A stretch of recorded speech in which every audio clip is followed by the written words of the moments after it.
Reports that thousands of animals are marooned in the watery wasteland of New Orleans drew Raquel Carlson all the way from the Arizona desert.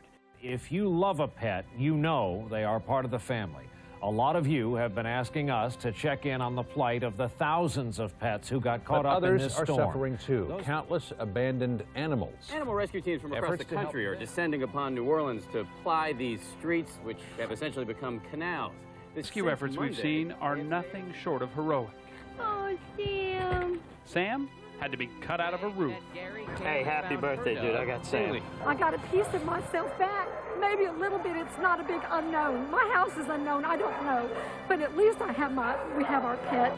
If you were forcefully told you had to leave, what would your reaction be? Shoot me. I'm not leaving without my dogs.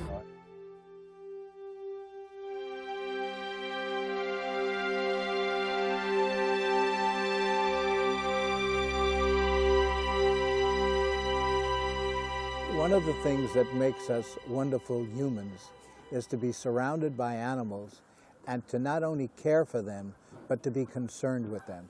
This general concern changes us from being somebody who can't think about doing good for others to somebody who can be generous and kind and understanding. And I really think it makes a very big difference in people's lives. Come on, Hannah. Come on, girl. In my junior year of college in 1947, I spoke to my father about the importance of having a school where children could grow up surrounded by animals. And on October the 27th, 1947, Green Chimneys came into being through the purchase of Green Chimneys Farm. The campus is about 200 acres. We're in rural Putnam County, which is north of New York City. We have 51 birds of prey, all of whom have been injured, and we maintain them because they can live out a happy life. We also have farm animals, so instead of reading about them in a storybook, you can actually see them and touch them and care for them and learn responsibility of caring for something other than yourself. We also have a large collection of horses because the children can get much enjoyment from riding or being in a wagon. What we're trying to do is make children aware of the needs of animals, because as we do that, it helps them understand their own needs. As farm director, it's my honor actually to work with the animals and the children and develop the entire program that we offer in animal-assisted therapy, animal-assisted education, and we're also open to the public so people can come in and enjoy the animals. One concern that I sometimes have is that animal-assisted therapy and activities are viewed as something that uses animals. And here at Green Chimneys, we see the animal as an equal partner in a relationship. It's important to us that the animal benefits from the interaction and that really all parties involved get something out of it. The therapist, the teacher, the child, but also the animal. We attract children who have done poorly educationally, psychologically, socially, vocationally, children who have been told that they are failures, when really they could be very successful if people would reach out and be innovative and find alternate ways of reaching them. The children really seem to love the animals and profit from them, and they don't care and don't complain about shoveling manure or cleaning out stalls or walking a calf. They see this as part of their love and responsibility for the animals. Our goal is not to make farmers. Our goal is not to make veterinarians. Our goal is to make good citizens who can get along with other people, because that's their really important thing in life. They're going to have to get along with other people. And if they can learn from animals how to get along, then they're going to really profit and they're going to succeed much quicker than others. This one's my favorite chicken. I don't know what an animal advocate is. Is it somebody that comes to every dinner party and talks about the animals and the impact that they have on the children? Is it somebody that goes out and makes speeches before large organizations and explains what kind of magnetism occurs when children and animals are together? If that's an animal advocate, that's me, I guess. St. Francis has been declared by the Catholic Church as the patron saint of the environment and the sense of human beings learning to have reverence for all things created. Many people would just immediately associate Francis with animals. The statue right here behind me, we see Francis with the birds. But it's to understand that we have to see it's part of Francis's whole larger picture of reality. That Francis was born in Assisi, which is a small city about 100 miles north of Rome in the Umbrian Valley, beautiful area of Italy. In 1182, Francis's own reverence and love for animals led him to pray over animals, and of course the famous story of him preaching to the birds because people weren't responding, and the birds know their place in creation. They praise their creator by what they are. So there's that emphasis in the Franciscan tradition of a reverence for animals and indeed asking God to bless them because we see God's goodness reflected in these animals. But it's also directed, it's also directed to us that we would have a proper attitude toward created things and realize their goodness.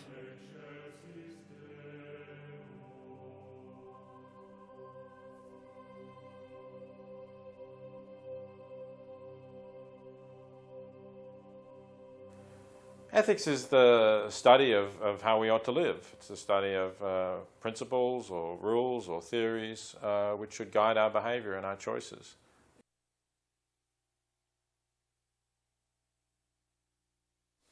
Well, I think humans have a lot of diverse relations with animals, and very often they're a bit schizophrenic. They depend on the species, so we can cuddle one animal close and be very affectionate to it, and even as we see in New Orleans in the wake of Hurricane Katrina, people refusing to leave their homes without their pets, taking risks in order to rescue their pets.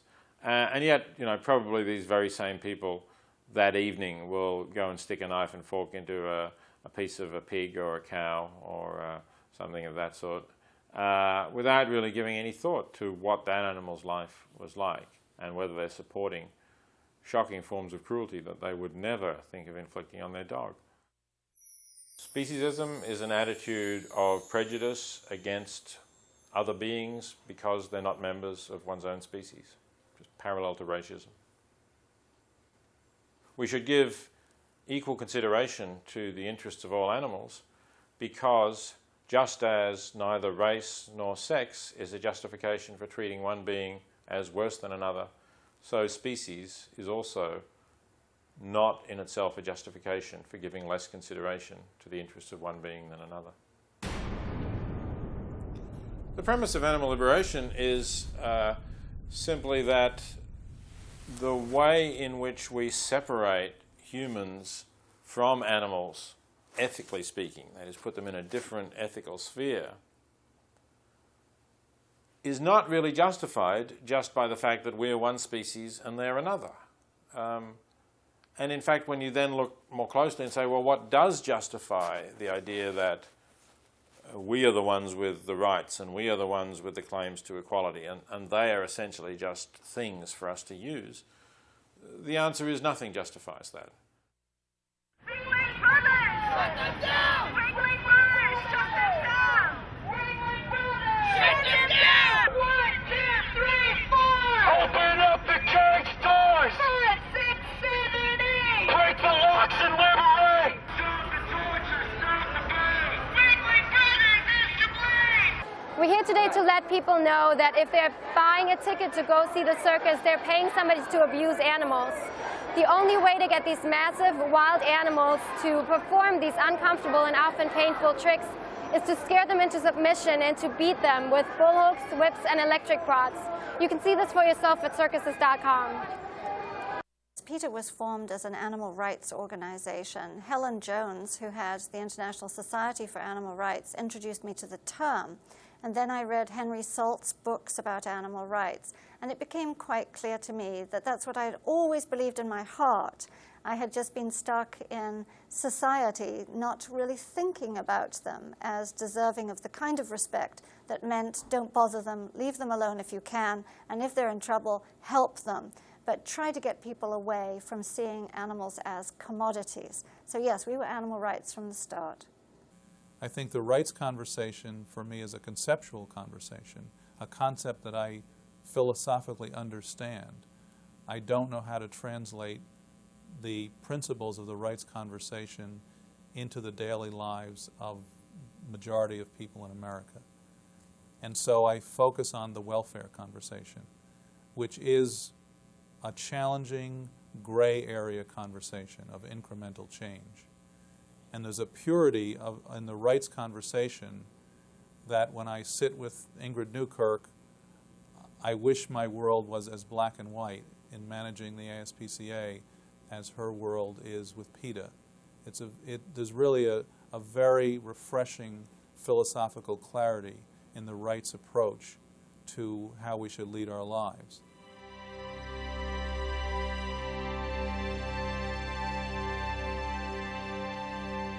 It's important to recognize that there have always been people committed to the concept of kindness to animals, and that in the United States, before the Civil War, one sees the evidence of people's concern for animals in a number of areas. You can't have a movement without some of these ideas circulating and being in currency first.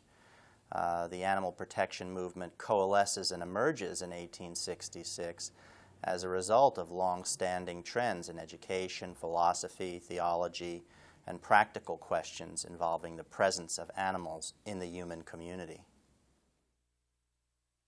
We can actually trace the beginning of the humane movement very clearly to developments in England and to the Victorian era in England. What had happened were a series of threads all came together simultaneously, it seemed. There was a movement towards reform across the board in England related to workhouses, women's issues, children's issues. We saw also a changing relationship and understanding of how people and animals were related. And this all comes together really at first with Richard Martin and others in England, where they begin to introduce the first bills to provide formal legal protection for animals.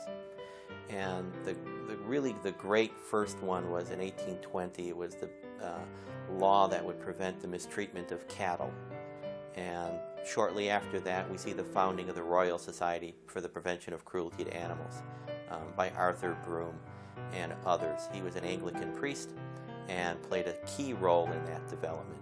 What happens next is that the English model becomes formalized, very successful, and is transplanted to this country.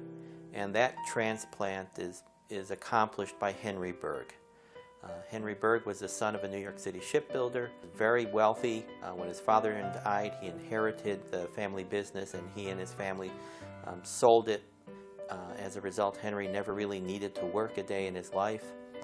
Henry Bergh was very well connected politically and socially, and in fact, through those connections, he was able to secure from Abraham Lincoln an appointment to the embassy in St. Petersburg, Russia.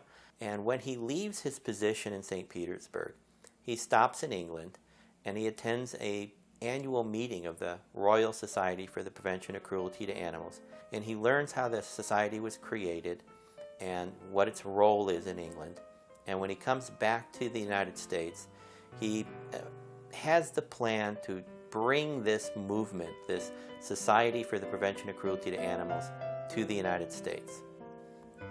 The legislature in New York State and Albany grants a charter, a special charter to Henry Bergh for the formation of the ASPCA, the American Society for the Prevention of Cruelty to Animals, on April 10th of 1866. The signatories of that are Horace Greeley, members of the Roosevelt family, James Van Buren, son of President Van Buren, John Jacob Astor, Peter Cooper, and Henry Bergh.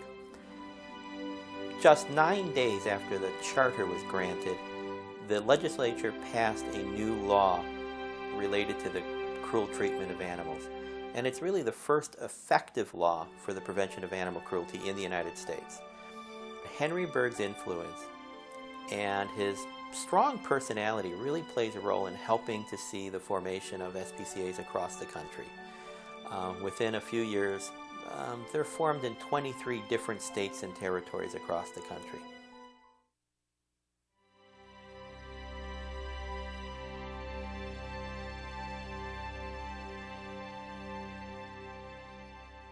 Concern for animals is blessed or plagued, depending on how one looks at it, with a full range of opinions about what the proper relationship of humans ought to be with animals. That's from people who believe in unlimited use without any restriction to those who believe we shouldn't use animals for anything. And there's a broad middle ground.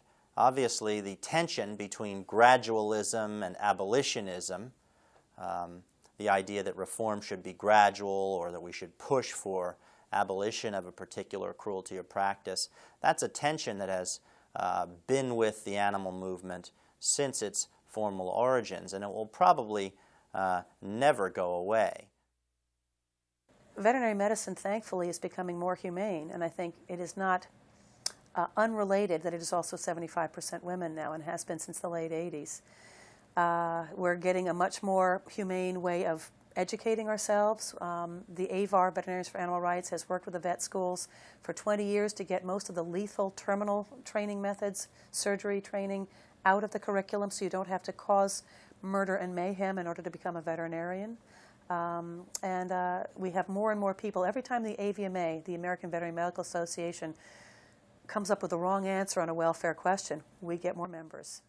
So I think we are seen not as a radical organization among many of the younger veterinarians, but really as the one national veterinary group that is promoting animal welfare.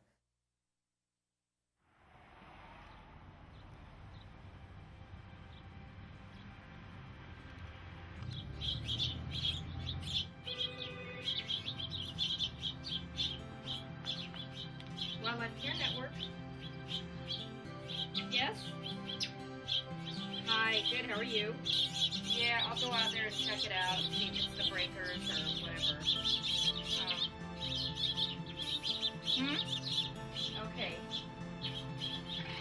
Don't leave any wilted food in there, though. The Wildlife Care Network was begun by a group of volunteers who actually did rehab of injured and orphaned animals in their living rooms, kitchens, bathrooms, and backyards. We take in, at the center here, this location, and our 7 satellites throughout the county, about 6,000 animals a year. We take in small mammals such as deer, rabbits, possums, raccoons, squirrels, and all kinds of songbirds and raptors, and we do rescue and rehabilitation for injured and orphaned wildlife. I really enjoy working with the scrub jays and the brush bunnies and the hummingbirds. Every bird, though, is really a work of art, and they're so unique. They all have their own little personalities. One of the things we have to try to do is not to relate to them too much. We don't want to get them habituated to humans, so we try not to talk to them too much, not to talk to them while we're feeding them, because we don't want them to get comfortable and relate to people. We want them to relate to their own species. People in the community, every time they walk through the doors, when they leave, they can't tell us how thankful they are that we exist.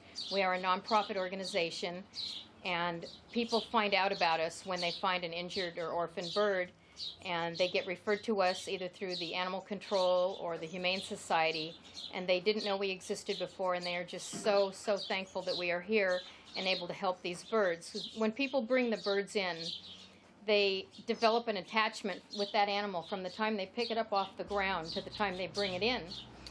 And we get calls, we've had several calls this week of people calling to check up on the animals that they brought in a couple weeks ago. And so we do identify every bird with a number, and we give the people that number. So when they call in and want to know how the scrub jay was that they brought in, we can check the records and look it up and tell them how it's doing, if it was released, and it really gives them a great feeling and some closure to know that they helped that little bird. Right now I'm just checking on the incubators. We have several fledglings in each one. And sometimes you just have to pick them up. You hungry? You hungry?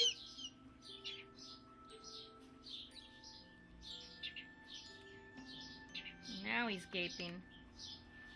I think they're finding out every day how smart and intelligent animals are, especially the corvids, the crows, and the scrub jays.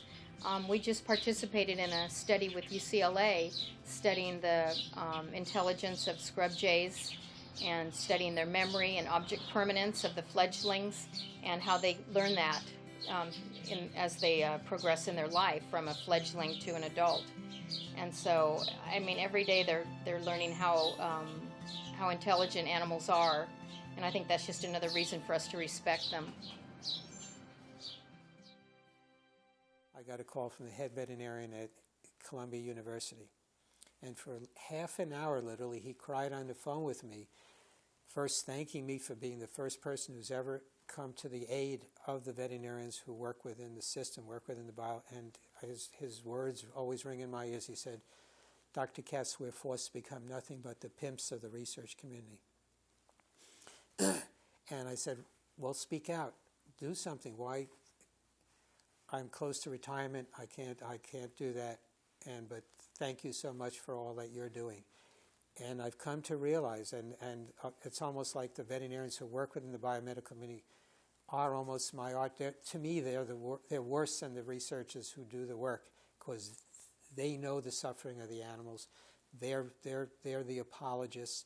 They're the ones who go before the public whenever there's charges. They bring out the veterinarian. The media thinks veterinarians love animals, and so they have the credibility that refutes what animal protection people say, or what other people say. Well, I'm a veterinarian, I would know if there's a problem. Those animals aren't suffering. And they go through this rhetoric, and the public buys it, and the veterinary profession is in fact the pimps of the research community. We're here because Andrew Baker, the CEO of Huntington Life Sciences, is responsible for the death, the torture, the mutilation of 500 animals every single day for product testing. How many animals have to die? We've been here going on, it'll be 2 years in April. We do this every other weekend. And the weekends that we're not here doing protests, we have literature tables so that we can educate people in the neighborhood as to what Mr. Baker does for a living. There are activists around the world that do demonstrations at the homes of vivisectors, at the homes of the suppliers of vivisectors, the financial supporters of vivisectors, the investors in animal testing. So it's a very multifaceted campaign. We believe that by taking away the financial supports, the insurance company, the banking people, the auditors, the accountants, by taking away the financial underpinnings of the company, that we will take the company down. Hello, my good friend. Hi, how are you? How are you, my good friend? Hello, sweetheart. So hot, isn't it? Yes, it is. The first lion that I met was in Africa, in Rhodesia, which is now Zimbabwe. But he was in the movie that we were doing, as well as a number of cheetah. And his name was Dandelion, and I'll never forget him.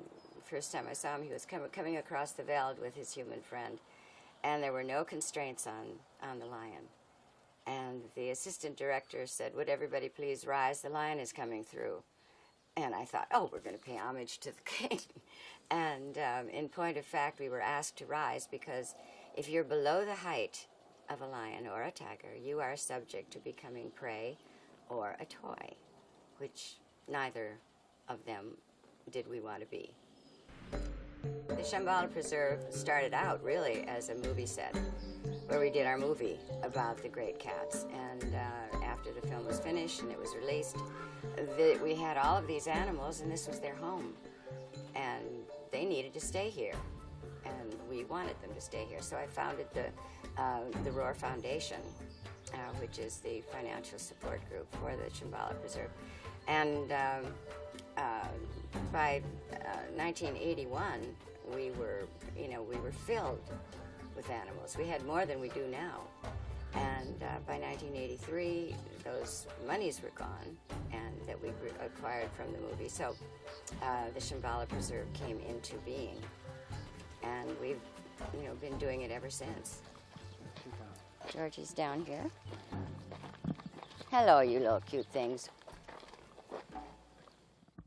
Georgie was the product of a divorce, and they couldn't figure out who was going to get the cat. So the courts asked us if we would take him, and that was over 10 years ago.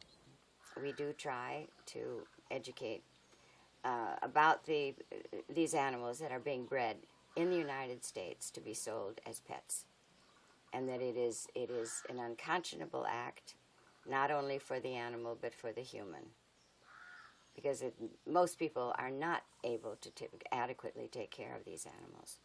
The exotic animal trade is huge. In the United States, it's just under illegal drugs. It's difficult to know, and it's difficult to find out how many animals are living in people's backyards or apartments or whatever, because so many states don't have any rules whatsoever. You don't need a license, you don't need a permit, you don't need anything. So it's very difficult to get a pinpoint on where they are. We did get a bill passed in 2003. It was titled the Captive Wildlife Safety Act, and it stops the interstate traffic of the predator to be sold as pets. This little tigress is named Simba, a tiger named Lion, and she was going to a drug dealer who lives about half per hour, 45 minutes away from here. She was purchased to guard his drug stash, and we find that many of the drug lords would have a big cat living in their facility because the authorities won't go in if they know there's a big cat there. Zoe, what you got? You got your ball in there today? I don't think so. She literally can bring that ball and put it in there. And she was blind when she came in from Tiger Rescue. They both had pneumonia. Mona and Zoe both had pneumonia, but Zoe was blind. And so some of our wild parents, people who adopt the animals, got together and raised enough money to have her operated on. And so now she can see. She fixed one eye, and that gives her the eyesight.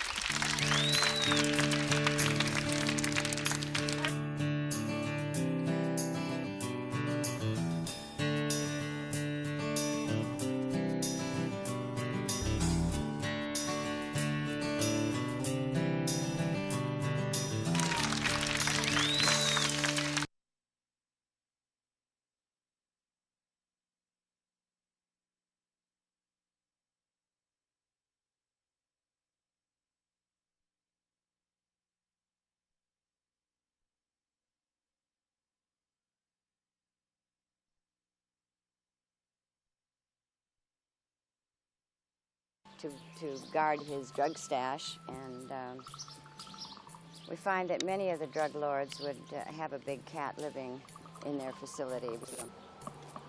Well, the authorities won't. Zoe, what you got? And Zoe both had